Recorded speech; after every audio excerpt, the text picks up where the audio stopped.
Tanaman pangan memiliki peran besar sebagai sumber gizi dan pangan utama dunia. Sebagai upaya untuk menjamin ketahanan sumber pangan di masa depan, negara-negara dunia memiliki langkah antisipasi dengan menyimpan cadangan biji dan benih tanaman di lokasi khusus seperti Kutub Utara. Lalu bagaimana dengan Indonesia? Berikut liputannya. Pemenuhan kebutuhan gizi erat kaitannya dengan sumber pangan atau makanan. Dan kebutuhan makanan atau pangan selama ini didominasi oleh sumber dari nabati dan hewani.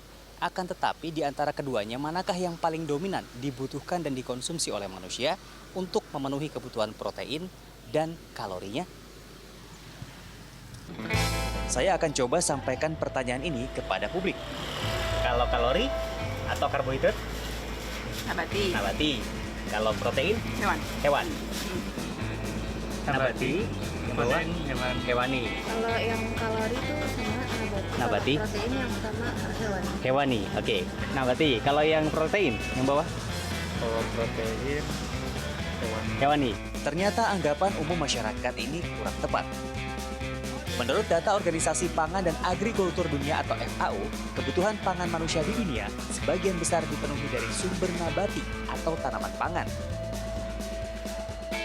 Sadar akan pentingnya sumber pangan dari tanaman, dunia memiliki inisiatif menyimpan cadangan biji dan benih sebagai antisipasi segala ancaman dan untuk memberikan keamanan pasokan pangan dunia dari berbagai ancaman keberlanjutan seperti bencana alam, peperangan, dan kepunahan. Fasilitas cadangan untuk menyimpan keanekaragaman tanaman pangan dunia dibangun di beberapa negara. Di Pulau Spitsbergen, Norwegia, tepatnya di Kepulauan Svalbard, Kutub Utara, berdiri gudang benih global Svalbard. Dalam situs web resminya dijelaskan, gudang ini menyediakan tempat penyimpanan jangka panjang untuk lebih dari 1,3 juta benih dan biji tanaman dari seluruh dunia. Sementara di Inggris, program konservasi biji tanaman terbesar dunia dibangun di tanah istana Wakehurst, West Sussex.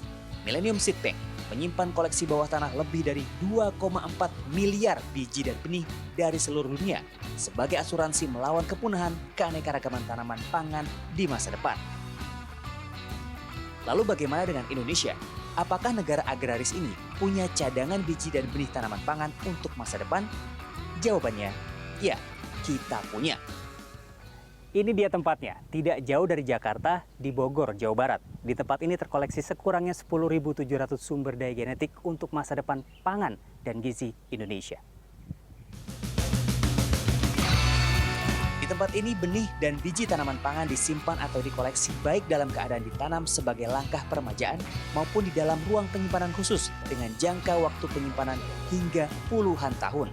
Inilah Balai Besar Pengujian Standar Instrumen Bioteknologi dan Sumber Daya Genetik atau BANGGEN.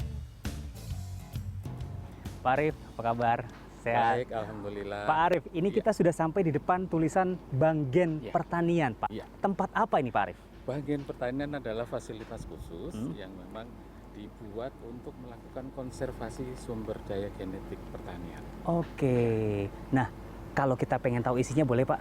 Monggo, Oke, silakan kita di masuk, dalam. Pak, ya? Iya, Oke, kita iya, masuk. iya. Ini adalah konservasi secara in vitro. Jadi in vitro itu artinya ada di dalam sebuah toples ini, Pak, ya? Betul, ya. Kalau bahasa ininya secara kultur jaringan. Kultur jaring, dan ini adalah backup untuk metode konservasi yang ada di lapangan. Di lapangan, ya. Nah, kalau di lapangan ini seperti apa metodenya, Pak? Di lapangan itu kita tanam di dalam media di sana, kemudian kita tumbuhkan di sana, kemudian kita harus punya backupnya di sini, karena kalau di luar itu rentan dengan penyakit. Koleksi kami yang sekitar 10.000 lebih sampai mendekati 11.000 itu terdiri dari serealia, padi, jagung, sorghum, kedelai, kemudian juga ada umbi-umbian, kacang-kacangan juga ada. Jadi aneka kacang juga ada. Ini salah Konservasi satu di sini. contohnya porang, ini porang. Oh, ini porang. Ya, ini Oke, porang. dan porang bisa menjadi salah satu sumber pangan alternatif kita nanti ke depan, Pak, ya? Betul, iya. Oke, baik. BANGGEN Pertanian juga memiliki ruang penyimpanan jangka pendek. Di antaranya untuk menyimpan lebih dari 3.000 jenis biji tanaman padi yang berasal dari seluruh Indonesia maupun koleksi dari negara tetangga. Tempat ini dapat menyimpan biji tanaman pangan hingga 5 tahun. Bahkan, BANGGEN Pertanian ini juga memiliki ruang penyimpanan jangka panjang dengan rentang waktu simpan 20 hingga 50 tahun lebih. Nah, kalau di sini kita harus pakai jaket, Mbak. Ya. Kenapa, Pak? Suhunya minus 20 derajat. Minus 20 derajat. Kita masuk ke dalam ruang penyimpanan. Oke. Minus 20 derajat. Dari suaranya udah kelihatan dingin nih, kedengeran dingin. Oke. Oke. Dan kenapa disimpan di suhu yang sedingin ini? Biar tahan, kalau tadi kami menyebutkan lebih dari 20 tahun. Jadi biar dengan suhu yang rendah, otomatis